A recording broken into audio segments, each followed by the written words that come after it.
HarperCollins presents The Wartime Librarian's Secret by Molly Green, read by Lucy Scott. Chapter 1. Bath, September 1942. Esme Donaldson poured a cup of tea from the little blue and white china teapot for two that the uniformed waitress had just brought to her table. She sighed.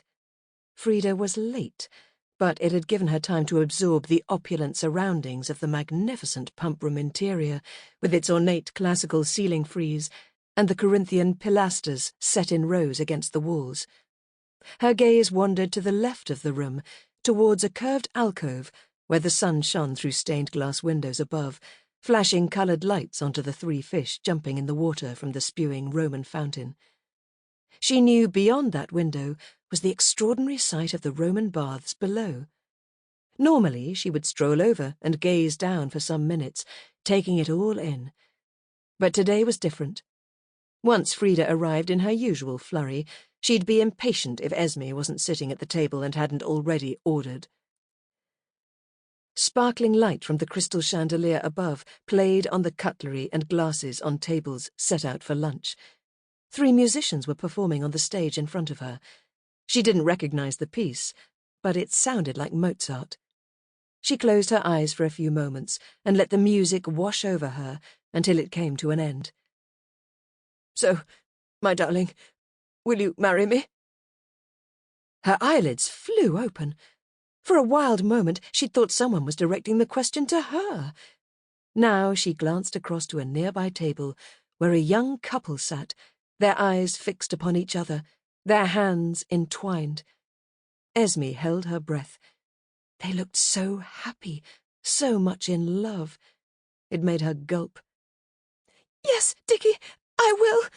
Oh, surely you've made me the happiest man in the world." He leaned over the table and kissed his new fiancée on the lips. Esme averted her gaze, trying to blink back the tears, but it didn't work. She put her hand to her face as the tears streamed down her cheeks, squeezing through her fingers as the couple left, his arm around her shoulders. Witnessing such a happy pair should not have upset her. It was more than 2 years since Anthony had died suddenly of a brain hemorrhage, and she thought she was over the worst. But his death wasn't only the worst. He'd been so excited when she'd written to tell him the most wonderful news. She took in a juddering breath. Nausea gripped her stomach. If he'd had to die, at least he hadn't known what had happened later to their precious baby. Swallowing hard, she told herself she mustn't break down, not in public, not in here. Unconsciously, she fingered the little gold locket he'd given her before he'd been sent abroad, a tiny photograph in each side, one of her and one of himself smiling directly at her. She'd wished at the time he'd removed his RAF cap so she could see his eyes more clearly, but she only had to visualize him standing in front of her, the hazel eyes shining with love for her. Now she felt the curious glances from 1 or 2 of the diners. She was causing a spectacle, and her sister still hadn't arrived. "I need to get out of here." Forcing back another sob, she was about to stand when she felt a warm pressure of a hand on her shoulder and the gentlest squeeze. She looked up through tear-filled eyes at the blurred vision of a uniformed man. He didn't say anything, but simply pressed a large white handkerchief into her trembling hand. "Thank you," she mumbled, and after dabbing her face, looked up. But he'd disappeared. "Ah, there you are." Frida's clear tones rang out as she approached the table, now the only one with a free seat. She glanced at the table before she removed her jacket and sat down. "I see you've ordered tea for me as well, though it'll probably be cold by now."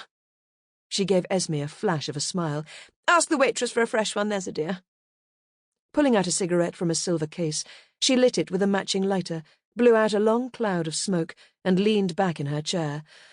I needed that." For the first time she regarded her younger sister properly. "Why on earth are you crying?" "Probably the start of a cold." Esme sniffed and wiped her cheeks with a handkerchief. She folded it and put it into her handbag. Sample complete. Ready to continue?